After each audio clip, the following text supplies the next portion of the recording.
Hey everybody, we're back with another episode of the Too Skilled to Fail podcast where we are going to be talking to April Rain and we're going to talk to her about her cookie brand, Miss Sweet Saddies. And let me start off with the story or how we met Miss April and everything. Thank you all for watching, like, subscribe, and we are going to get into the show now. What up, April? Hi, how are you? Hey, I'm doing well, all that.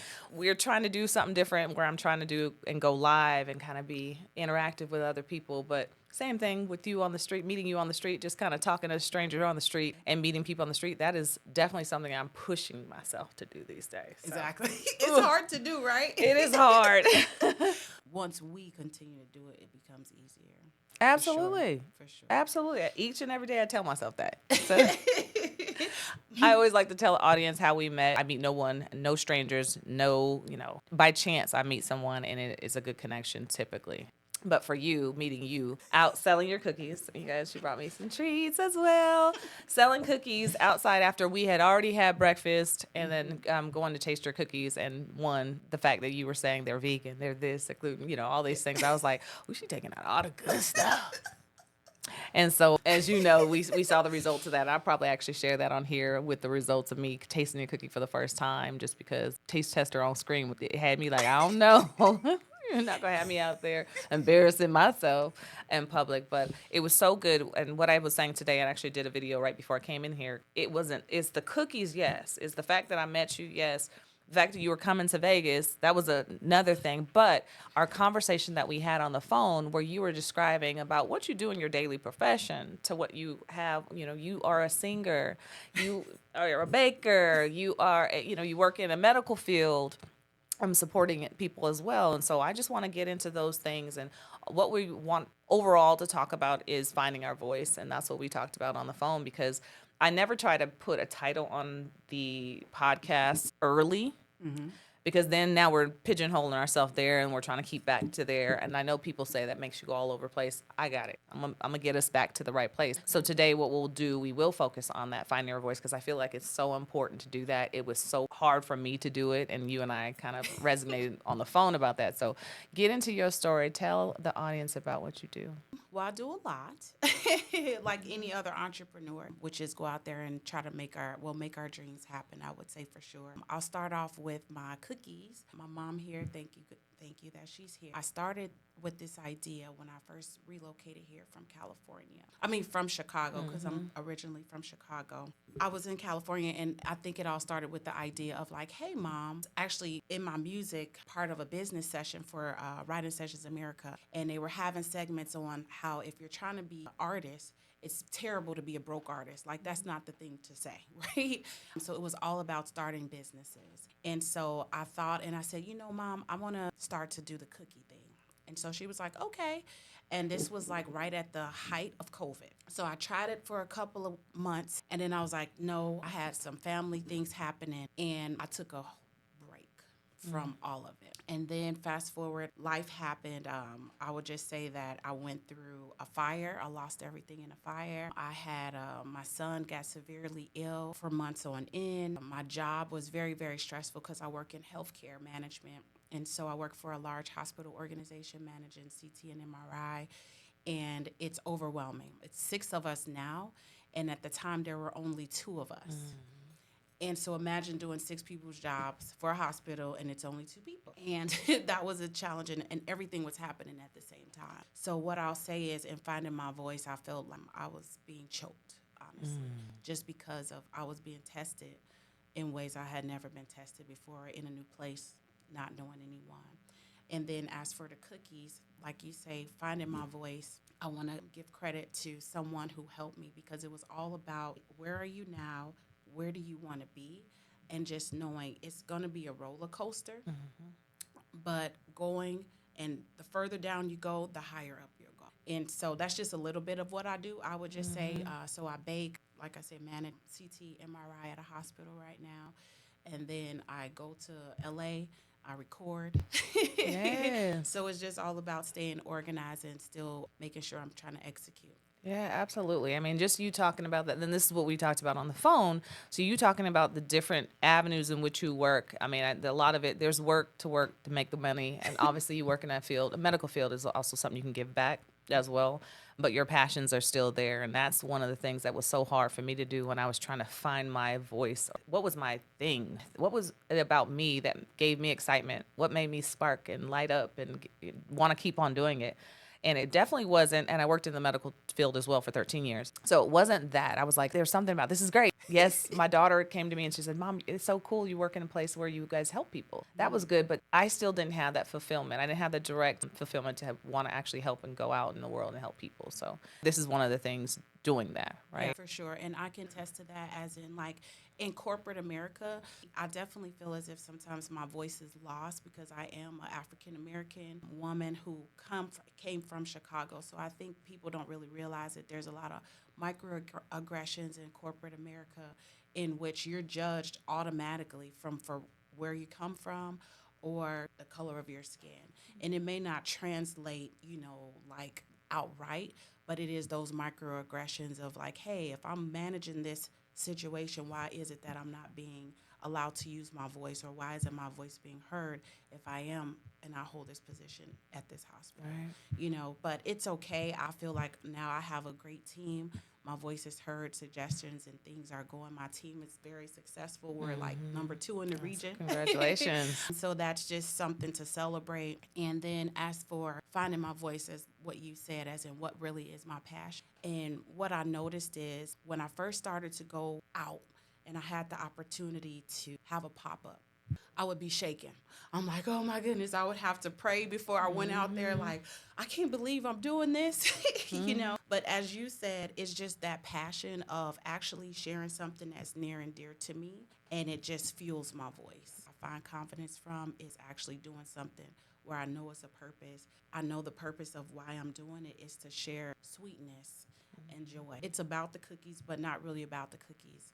I wanted to have a gift of love, I would say, to show my mom and my family. Yes, everyone doesn't have the same path, I would say, but because of love is how our voice is being heard and how we'll make a difference. It's really just love that does that. Absolutely, absolutely. And how did you find your voice? You talked about finding your voice finally in the work world, in the corporate world. How did you feel like, what was the breakthrough for you that you felt like this is it? It's listening to my inner voice. And the more I listen to that little voice within me of like saying, that this is not the right way things should be going. So Right. speak up. Speaking up. Speak up. Learning how to speak up, because I think I was so even self-concerned with like, oh, I don't want to come off as the angry Black woman in corporate America, and rather keeping my voice shut. But that wasn't the right thing to do. It's actually by speaking up, sharing my ideas, and then making it a point to say, no, I'm absolutely sure that this is the way we should be doing things. And then that's really what it is. It's just really listening to that little voice. First is like a little whisper, like, wait. Because, I feel like we all know what we're supposed to be doing, but we've been trained to mute that voice within ourselves. And so the more I'm gaining confidence in really like doing that self-studying to know like, okay, why am I reacting like this? What is the real core issue behind that? Or realizing, wait, is this April now? Or is the old April when I was 10 years old or 8 years old? What is the reason behind that? And then just freeing myself from it. Right. And that's, I would say, how my voice is getting to be stronger and stronger and just listening to it. I'll say it's maybe on a volume 2. Right. I think it comes from having the confidence in time. My voice, when I didn't have the confidence, I had the thought and the idea was in me that something wasn't right. Maybe a process or procedure. We're talking work-wise because this is the same thing in real world too. But process or procedure, I'd be like, no, this makes no sense. There's other ways to do this. And then I was like, well, maybe if I can't express it articulately enough, then I'm going to be judged. So it really came from me not being confident. And then when I would get frustrated, and there's the other side of that, when I get frustrated and how I said it definitely came off like an angry Black woman. Listen, I didn't try to tiptoe around the issues. Now I'm going to just say it. And then at that point, there's a problem, right? And who's the problem? It's going to be me. Yep. I'm gonna be the problem because I didn't figure out how to just be right and strong. I mean, there's a wrong and strong, but be right and strong with what I say with conviction. Here's what it is. Here's why, and have all the details around. And I've actually learned that as well, working not just in corporate, but working with a lot of the CEOs. My contacts now are the CEOs of the company, not the employees for the most part, the CEOs. So speaking to a CEO who's been a serial entrepreneur for a long time or just in their industry, I had to come in there like straight up. Here's what it is. Here's facts. Here's the details. They don't need all the fluff. Be very concise about what you say when you go into those meetings and be strong about it. So I think about what I'm going to say before I go. I send an email and I think about what I'm going to say. If I write an email that's 4 paragraphs long, can I make it to 2 and be very concise? That's another thing that I'm doing. But it just gives me the confidence when a CEO replies back, great, thanks. Yes. It literally what you said about being concise, it's also, like you say, it's about being prepared. Yeah. So in that, I also realized, like, wait a minute, with that confidence, if you don't do the work or the homework, that's when you don't have the confidence. But the more you do the homework, the more you educate yourself is when you start to gain that. So I had to let my ego go and say, wait a minute, maybe I don't know everything, right? Maybe I need to learn a little bit more. And I do that in the middle of a speech on stage, and I'm like, oh my gosh, I did not study. I just thought I was going to remember this, and now I'm all over the place. So I'm preparing more, which is not a thing. If you knew me, you'd be like, she's just gonna walk in and do it. No. I'm gonna prepare now for those events because I don't like that feeling of getting there and being like, oh, I should have studied. Oh, I should have learned more about my audience. Oh, I should have, could have, would have. But right now, we're going to fluff through this. We're going to make it happen. It works out, though. You have so many different things going on at one time, and I love that. You have a family. You have a child on top of having the businesses. Music, what are you doing with business, in the business with music, and where would you like to go with it? Oh, so I had a placement on Sisters on BET in June. That was so exciting. And even with that, ended up meeting the actors from it like a couple of weeks later. So with music, I'll just say it's my baby, it's my passion. I've been told no on a lot of things, right? Meaning it has taught me to really let go of my ego and to really say, all right, what am I not hearing? And so as for my music, I definitely want to be on more TV shows, just to see where the music takes me.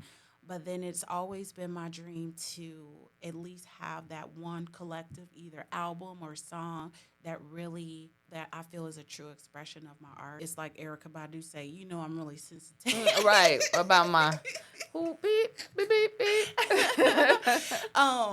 So I'll just say I'll let music take its own journey. I've been more expressive in my music. I haven't released much music, but I feel like I'm ready. Okay. I'm ready. So wherever it takes me, I'm here for it, but definitely more TV and film for sure. That'd be good. So you're writing your own music right now? Yeah. I write my own music, but then I also, like I say, I write with many writers from Writing Sessions America, which is a great organization that really teaches you that you have to let the ego go because you will write with people who are top tier and you will write with people who have probably only written a poem.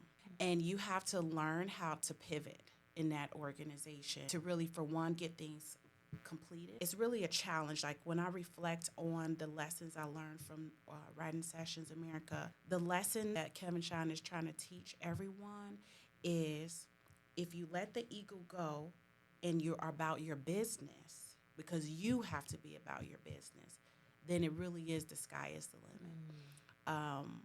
But a lot of times we come in there as the artist and we want it to be all about us. And then people, get negative and they're like, oh, it's not about me or whatever.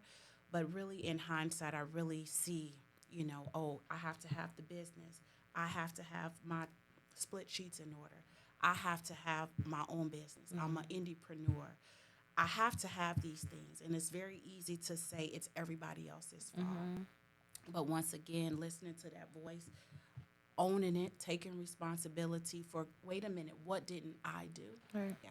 It's hard. I'm starting to say it more and more often. Went to a conference and they were talking about if you constantly say, well, what could I have done different? Even when you feel that someone does something to you or against you or think like, what could I have done differently? And even if what you could have done differently was just silenced yourself, the simple thing, walked away, simple things, spoke up. You know, there's what could I have done different? If I start thinking about that, I do that a lot in business. So when something doesn't happen right, even with my team members, I have a team member who was so apologetic about something that she mistakenly did, just a simple mistake. And she's like, oh, that's okay. So what I could have done in a lot of different, what I could have done is helped her a little bit more. And she's like, no, don't take that. I said, but see, that's me teaching you. It's okay. Maybe you could have done something differently, but it's okay. We are going to work through it. I could have showed you, a little bit more about the process, or we could have wrote the process down. I could have worked with you on the process, or could have reviewed it for you or something like that. And she was like, thank you. She said, I'm going to start doing that. And I said, well, shoot, I learned it from someone telling me to start doing it. What could I have done? I'm not saying we take the blame for everything that someone else does in our life, but what can I have done? And I don't want us to beat ourselves up about, especially when a really detrimental situation happens. I don't want to say I could have, should have, would have later. What can I do now? So that's ultimately the latter. What can I do now? And what can I do now to make myself feel better or fix the situation? Can I do anything or just accept it? Yeah. Be forgiving of yourself.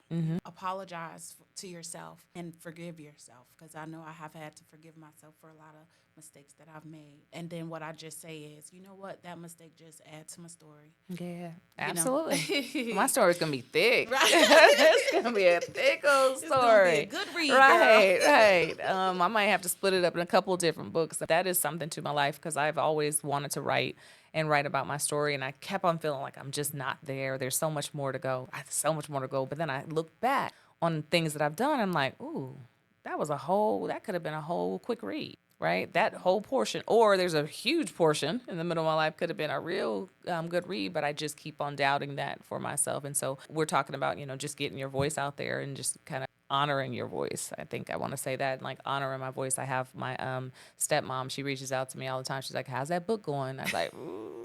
Accountability. You got somebody holding you accountable. She is holding me accountable, and God willing, it's going to be done while she's still here on earth, and while we both still here on earth. But she does get on me about that, because I always feel like my voice is, I was like, anybody could have done that. Nobody has your story. That's what No one's going to tell it like I'm going to tell it, right? Or who do I want to tell my story? Let me be the one. Yeah. Let you be the one, because you're going to remember details and leave certain stuff out. Oh, omits. I'm a omit for all kind of good reasons. And I be like, read that in the other book. You're going to have to get special privilege. What is that when people pay to get that special access to your Facebook or your... Yeah.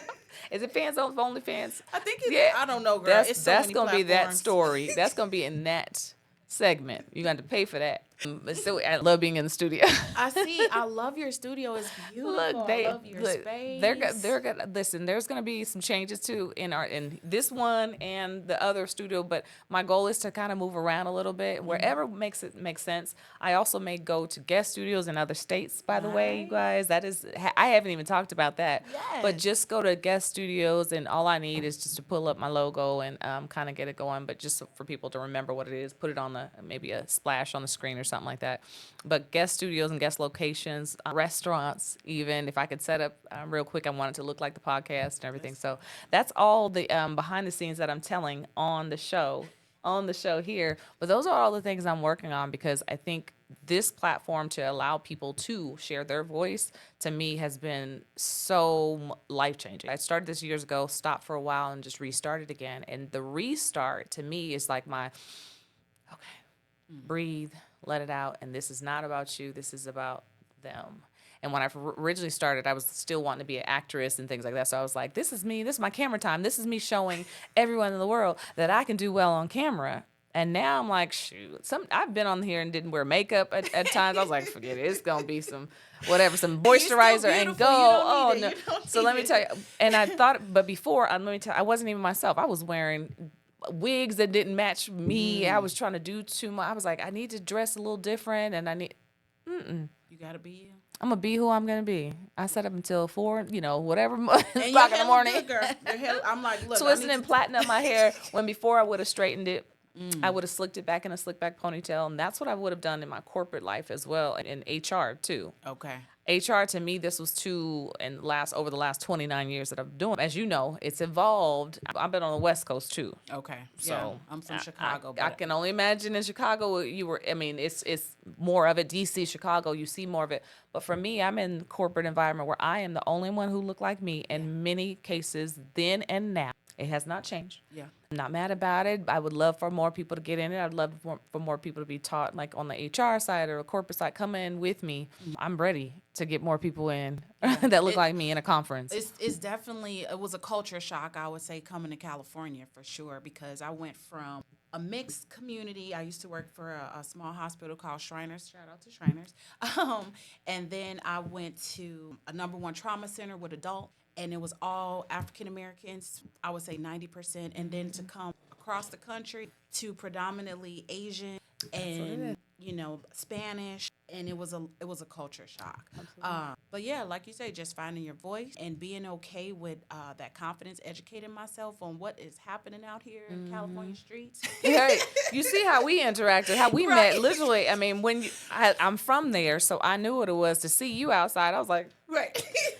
hey, and it's one of those things you speak to people in the store, the grocery store, when you see someone who looks like you in the grocery stores. For somebody who does not get it and has not lived in a place where I grew up, where I was raised, predominantly, you don't get it. I'm gonna explain. Like, people who look like me, far and few in between. If you see somebody, you wave. You wave. You do a for the guys, you do it. Yeah. Hey. How are you? Hi. What part of the city do you live on? Because I've never seen you. That's what it's like. Where you been? All these years. And then you just automatically want to make people your friends. And that's, and that's the gravitation. I knew I was coming back to Vegas. I was literally flying back to Vegas an hour after that moment. I was on my way back to the airport. So connecting was really good. And that's what I do. Good. It was so genuine, too, because I remember you with your family. And I'm like, hey, just come check out my booth. I don't want to be pushy, And then you was like, listen, we just came back from Eden. We're going to go over here and we'll come back. Yeah. And then when you came back to the table, was that your husband? Yeah, my God, yeah. He was like, you were like, you was looking at him. I was like, yeah, I have these. I have gluten-free. And he know I don't eat everything. He was like, I said, I got the oatmeal. You like, Look, you tell me it's healthy, I don't want it. Give me the. I'm like, just try it. And that video, we gonna share it. We gonna share it Because when I saw, I just cried. I'm like, girl, you was sitting in the bed. I was still in the bed eating cookies in the morning. Because I had the option to go downstairs and go get me something to eat, and I didn't feel like getting up. And I said, I got that cookie right there. That cookie was gone. It did not make it downstairs. It didn't make it to the milk. Like, it didn't make it nowhere but to my mouth. So I will say, though, and so we'll get in that because we've pivoted from business to this. But Miss Sweet Saddies, the name is, I know you was inspired by your mother, but it's not your mother's name. So it's her maiden name. There we go. So Satterfield, Satterfield is like my family name. All my aunts and uncles on my mom's side are Satterfield, and we're foodies. I'll just say that. Like, when we have family get-togethers, it's all about the food. If there is not food left over, the party was not right, Yeah, because you got a lot of food. So yeah, like I feel like the vision that I have for Miss Sweet Saddies, for sure, it started off with my mom. Like, hey mom, let me try to bring back those oatmeal cookies that you used to make, and everybody raved about. She would get orders, and my mom I remember she was like, this is just too much work. She was like, I do not have a double oven, and she just quit. She was just like, nope. And so, like, even years later, people would just ask, does your mom still make those cookies? So when I was tasked to, figure out something, I said, you know what, that's passion. Because it all started for my son, who was born with so many allergies. Oh, my God, as a baby, just allergies galore.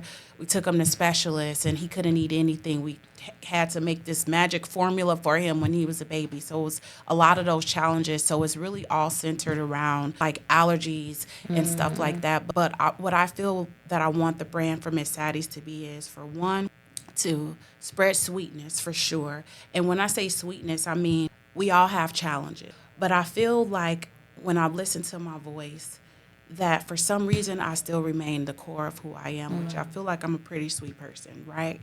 And I just, no matter the difficulties that come, yeah, I get down. It's not a matter of that. But I really do try to make it a point to look on the sweeter side of life and just sweeter things. And so one thing that I will say is that I could always look at my childhood. I have sweet memories. I have ideas. I have food. And it's just always centered around food. Mm-hmm. So to just kind of like give back homage and say, you know, all of the love, once again, that you showed me, my family poured into me, spreading those family recipes, yes. You know, my auntie's jam, you know, my uncle's pound cake, just getting that out there to have people taste that what I had growing up. And then also to be able to have those unique things where we're catering to people and their needs, their dietary restrictions. Because how the gluten-free came about is I was trying to accommodate a friend who has celiac disease. Mm-hmm. And I said, what could I do, you know, to try to help them to be able to have something that's still tasty and sweet. And I sent it to my friend, and he was like, oh my God, I can't believe you did it, you know. And it was gluten-free, it was vegan, it was all the things. And I'm really happy to announce that I think I got it. I'm pretty sure I got it. I always based it off of my taste buds and a couple other people. Mm-hmm. But the gluten-free vegan pumpkin pie and sweet potato pie, the dough. What did I get here? So you got a vegan chocolate chip cookie, you got a honey oatmeal with almonds and coconut. And then you also got the gluten-free one that you said. I better not come across the road. Right. And I'm not sharing with nobody. So thank you. I like how you said you gotta. So when my daughter wants to read it, I rewind this back. She said, you gotta. I gotta. Don't worry. She don't gotta. Don't worry. I got you.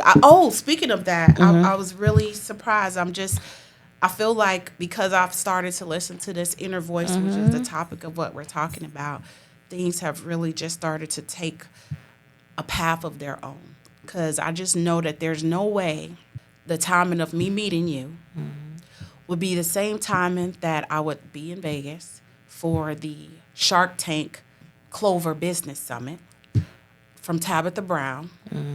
And I had no idea at all, which is why I'm stuttering like a crazy person on the video. You were doing amazing. That Tabitha Brown was going to, well, actually my friend Shauna, I gave her a cookie. I tried to be very intentional, I would say, in how I move. I'm listening to my voice. Like, I don't want to meet everybody. I just want to attract the people that are for me. And so I ended up sitting next to this lady, and in our conversation, I only had like 5 samples with me. I gave her one. She decided to post it, and Tabitha Brown saw that and was like, I'm going to meet this lady. And as I'm walking, I was all excited about the post, right? I'm like, oh my God, Shauna post about you. You know, Tabitha Brown posted. And as I'm walking down the hallway with her, I turn and there's Tabitha. So it was very just like, I couldn't have planned it. And then the next day to be here, I just feel like it's definitely all because it's greater than me. It's not about me. It's about just really sharing something that, you know, I held dear in releasing my voice. Yeah, you were talking about those early doubts and putting it to the side for a little bit, and I was hoping we'd get, you know, kind of circle back to that, so I'm glad we are. Okay. When you have some doubts in yourself, I'm like, I don't know what I'm doing, and I don't want to sell. I don't want to do all these conferences we talked about on the phone, and you don't want to do all the pop-ups, and it's a lot. Yeah. It definitely is a lot of work. We actually talked about Tab in our conversation, and we're saying Tab she didn't envision doing all the different products that she's doing now. She had idea, but from from the hair products to the food products to the perfume, everything she's doing right now, from one to the other, she wanted to be an actress.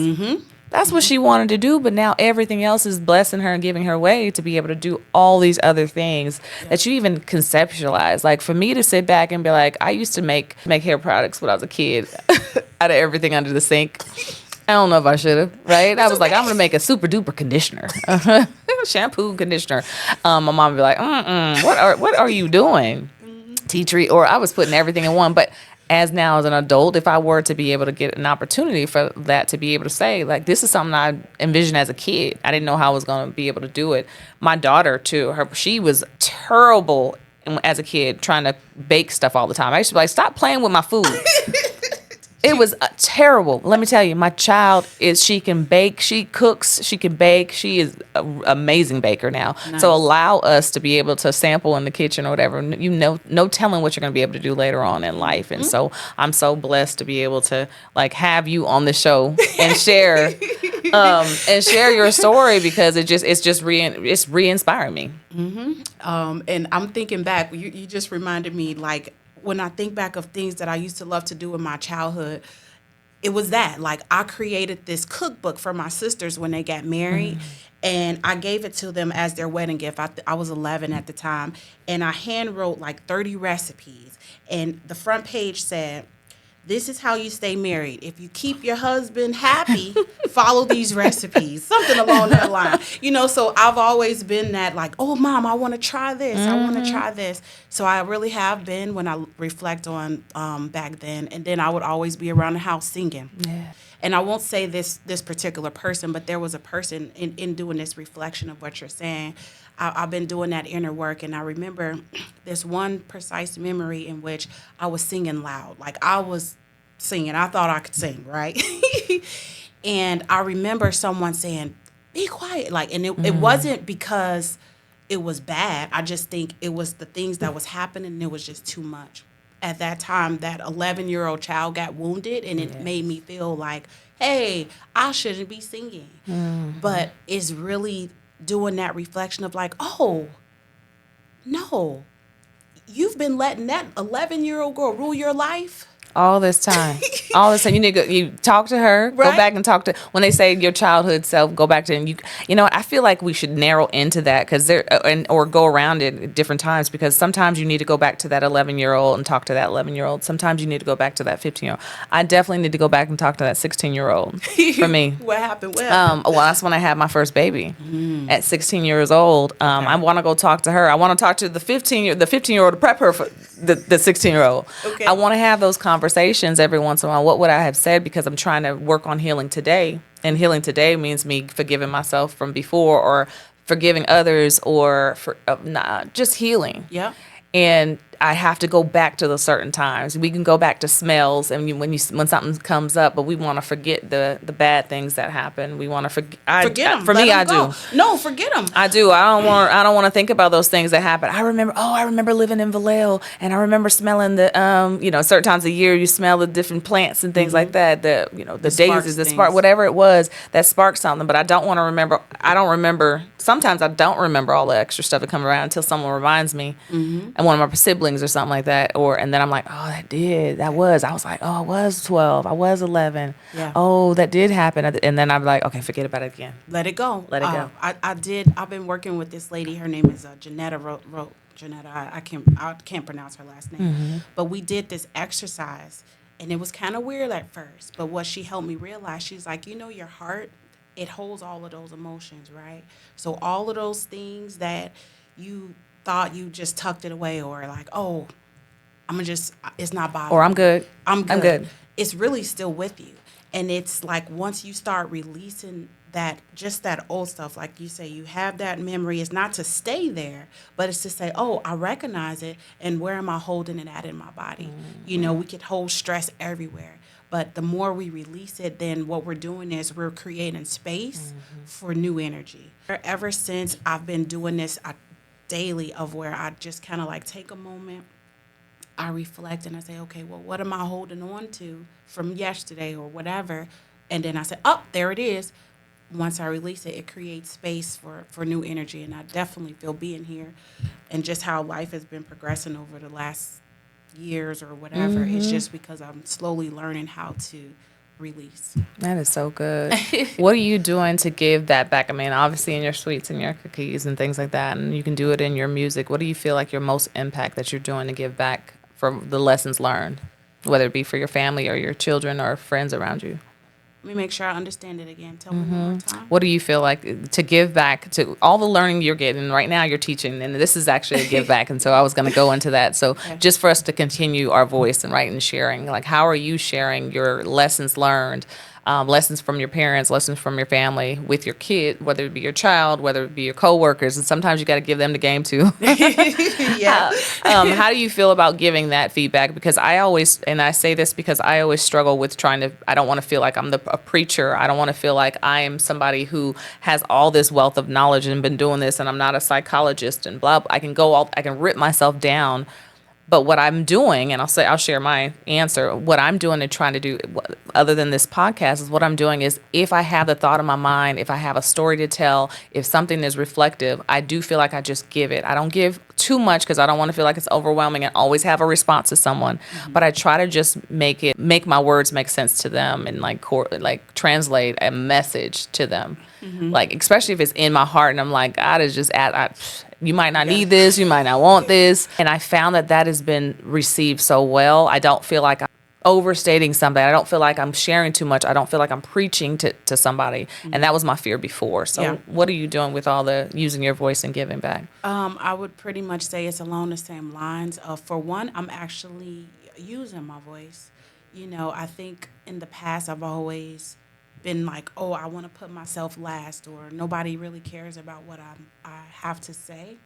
But it's really, like I say, using my voice and actually kind of realizing, like, you know, this is actually an opportunity to have confidence and show, you know, I think for me, a lot of times people make the assumption that everything is okay, or I've done a very good job of masking that, of saying, oh, it's okay, and not really sharing, hey, you know, right now I'm not okay, and being okay with that. Mm-hmm. So I'm being more vulnerable. Actually, by being here, even with you, is something that I've never done before. It's listening to that inner voice. So that's how I will say that I'm giving back, is by actually using my voice, listening to my voice, and actually doing the work. And I can only be an example because I know everybody is gonna have their own story. I don't want someone to try to have my journey. I don't want them to try to have mine. But I feel like by me creating this brand to always give back and just really being true to my core, that's the only way that I could give back, is just by continually be authentic. I'm not perfect. I'm going to make mistakes. I'm going to own up to them, and really just using my voice in whatever way, whether it's music, whether it's cookies, whether it's here talking to you. Yes. I mean, you have all you're in healthcare. That's one thing. That's the touch, taste. And then you have sound and visual. You're a beautiful, stunning woman. So you have all these things just lined up for you. And then just energy. I'm an energy person. I don't feel like the energy's off. I know it, and everybody else around me know it. And I can't fake it. I can't fake it. I'm an energy person, and I do say, it's to another earlier point you said, I make no mistakes when it comes to my connections. No one's a stranger. I always say that, but I don't actually meet those people that I don't need to meet. Yep. The universe is like stiff arming all the people. Anyone who comes, near me that is not supposed to be for me, the universe will stiff arm. Even though I'd be like, wait, give them a chance. No. The universe will be like, nope. Get them back. You don't need it.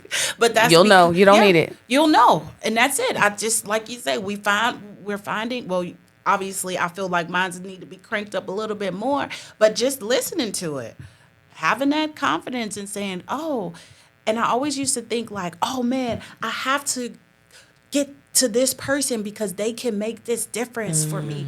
But it really isn't that. It's once you center yourself, then everything else it'll start gravitating to you too.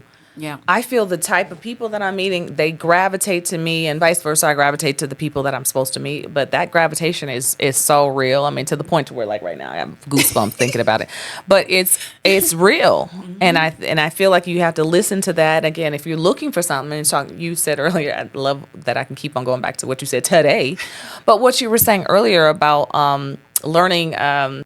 Oh gosh, I was going to go. It was right there. It was right there. I'm going to get it back. Hold on. You were talking about finding forest. No. What? Dang. Football. No. I knew I had a football. We talked about a lot, girl. Dang it. But that's how it's supposed to be. It was right there. It's going to come back. You too skilled. I'm too skilled to fail. I am too skilled to fail at this. We don't get it back. Because I wanted to make a point of something you said earlier about, okay, we're going to let that one go. Listening to it, turning up the volume. Because you can listen to it because she could be whispering, but then you got to, sometimes she be screaming. No. I'm not doing it. Not right now. I'm not. It's not coming back. So we going Okay. yes, it's not coming back. Yes. I have turned up the volume in my life. You're just saying, so doing this is a stretch for me as well. Just getting myself out there. The more and more I try to open up about, I am safe. I try to be safe with my words and things like that. I'm a safe person in general, but this show has made me just kind of be like, it's okay to tell. It's okay to share a little bit more. I talked about everything from, having a stroke at 32, my surrogacy journey. Yeah, girl. I talked about, Girl. yes. I'm like, what? That is amazing. Yes, surrogacy journey. These are things that I really if you knew me, you knew about these things, but I really wasn't talking about it because I was just like, other people are surrogates. Who cares? Other people, right? You don't meet surrogates. I'm not the only, I don't have a long lasting. So for me to have to explain what was a stroke like at 32, I'd be like, well, I had it. I'm over. I'm good now. Yeah. You know what I mean? Yeah. I didn't want to talk about it. And now on this show, I'm like, let's talk about it because there's somebody else. I met people younger than me. I met people, older, younger than me. I met people with long-lasting effects, and it's really and that I was embarrassed to tell about mine because I felt the pressure of Tanisha, you're trying to do too much at once. You put this on yourself, and I did all that stuff. And so now with this show, I'm like, no, I can talk about it. I can say it, and there's somebody else that's out there. I'm like, you know what, I did too, and I'm not shy to say it. And for someone who like you who writes music and for me, I write poetry. I'm finally starting to tell the true stories. Like it was all good, and I was doing this fairy tale writing for a long time, and I would talk around things. Or maybe I'd put something that to where if you knew me, you knew the story. But now I'm just being my writing style when I read stuff. You reading a book. It's not even poetry. It's just you reading it. I'm telling the story, and I'm calling it poetry because it helps me think. More so maybe it's still getting a fear. So maybe if I write it in a special way and get it out, because there's still some angst under me, I'll be able to articulate all the things I want to articulate. So I'm still working on it. But something else too that I'm a strong believer in is that they say life learning, but it's life expansion too. Like we have to know where we are today is not where we're going to be 10 years from now. So you're still going to have story to tell. Yeah. And I think sometimes we hold on to things so much because we're just like, oh, this is my story and I want to be able to do this or whatever. And we hold on to it so tight. But that's actually kind of like holding us back because there's so much for us. So it's going to be more story to tell. It's going to be another chapter. Let's just if you don't, right. If you don't get this job, then you're going to get something. So that's a part of your story. It's a part of your story. So you can tell that story I didn't get, I was looking for this job. I was looking for this right now. My good friend of mine, he's been out of work for a little bit and he's been talking. He was like, man, that's crazy. Luckily I had this savings. He said, I know somebody who's been out of work for 3 years now. I'm like, what are they doing? Like, how? They figured it out. They're still surviving. They figured things out. And what he's saying right now, he was like, I can't imagine doing that. I said, but it'll be all a part of your journey and your story. I said, all this extra stuff you are able to do that you wouldn't have been able to do in a 9-to-5 environment. And then he was like, oh, that's right. Yep. And then he gave me some game on just his history, just the history of all the stuff he wanted to start working on. I was like, there you go. Now I have time to do this. Now I have time to do this. I was like, oh, okay. Because you started off with, I don't know, we go down that negative thing. And one of the people, and Kevin Bracey, if you watch this, I always talk about you when you teach it, and I know you got it from your mentors as well. When your mind goes negative, you say something out your mouth positive. You have to. And he said that all the time in our coaching sessions, and that is something I constantly remind myself. I can say it in the midst of me thinking negative. I'm like, say something positive. Yep. Say something positive. Yep. It's like, you got this. It's right? the balance. Too skilled to fail. Yeah. Too skilled to fail. It's definitely that balance. And I think so many people spend that time saying, woe is me, woe is me. And it's a really challenging thing to try to find something positive when you in the midst of a whirlwind of trouble and woes. Yeah. And, it's not to discredit someone if they're going through something bad. I don't want anybody to feel that way. But it's more so, okay, realizing I may be homeless, right? The sun is still shining on me. Just really trying to find, a way, and it takes work, especially when you're in finding that sweet spot. So that's what, Miss Saddies is about, just finding something, regardless of what, of like, okay, yes, and like you say, balancing it out. I'm thinking negative, but how can I think positive? And the more we focus on the positive, people don't really realize how much negativity they focus on, right? But if you take a moment and pause and say, wait a minute, I've had 50 negative thoughts. In the last 30 minutes. 30 minutes. And when you focus and you say, well, how many positive thoughts? You'll start to really see how much negativity you're really feeding yourself. And it wasn't until we doing those exercises of actually seeing, alter this, or paying attention to our thoughts, then you really see what that radio is that's playing in the back of your head. So yeah, that's what Miss Sweet Saddies is all about, and I love it. Oh, and speaking of which, I gotta do this shout out. As you're saying, everything is folded out, coming and unfolding for you, right? You're getting your confidence, you're helping others, and it's always about serving. And what I've come to realize, even with anything that I'm doing in my writing and stuff, it's not more so about me telling my story. It's about, okay, how can I tell my story in a way that I'm, for one, expressing myself, but then also the impact that I can have on someone else from them hearing my story. There you go. So that's what I've really been focusing on. And then things have just been coming out and playing out as they're going to go. Like I said, I couldn't even imagine that. For one, I would be sitting here from doing the work, because I was out there. I didn't want to go to that pop-up that morning. But you went. But I went. I saw you. We're here now. And then what I was going to say is, this morning I even got an even further surprise, which is something that I couldn't have calculated, is Miss Sweet Saddies will be, you can vote for Miss Sweet Saddies for the Black Ambition with Pharrell. I applied for this maybe like 6 months ago. Okay. And I got an email saying that I'm in the top 40. So come on, y'all. Yes. We are going to make sure to get that information out to everyone. Look, congratulations on that. Just applying and getting to that point. Congratulations. Thank you. On that. And then there's more to come, no matter what. That thing keeps on falling. I'm going to get you some super glue. I know. There's more. We'll say that. There's definitely more to keep on going with that as well. What I like to kind of do the end and shift the ending to is always, what does too skilled mean for you, to you, from your perspective? Too skilled to fail. I would say I'm too skilled to fail because I have such a strong foundation, right? A strong foundation now was built on love, caringness. Everybody had, it wasn't perfect. I don't want anybody to think that anything was perfect. But I feel like I'm too skilled to fail, and I've learned how to pivot through all of the challenges of moving across country, my son being very, very sick, starting a business, being an entrepreneur, learning from my dad and my sisters who are great entrepreneurs, RMH shout out. All of those things, it's just like when you compile all of those things together, and I really do some reflection and listen to like, okay, why did all of these things happen? The reason is because it's putting those skills in there so that I can pivot. If this don't work, my mama taught me how to do this. If this doesn't work, I know how to wash windows. If this doesn't work, I can make some earrings. If this don't work, we're going to make some pies. If this don't work, we're going to do this. We're going to figure it out. Yeah. Staying positive and staying sweet, not being bitter about anything bad that has happened to me, that is what makes me too skilled to fail. Absolutely. Oh, I love that. Tell the audience where they can find you as we wrap up. All right. Well, you can find the cookies at MissSweetSaddies.com. And you can find us and follow us on Instagram. We are Miss MS _sweet and then _Saddies. SATT. Yeah. SATTYS. And then as for my music, you can find it on AprilRainMusic.com.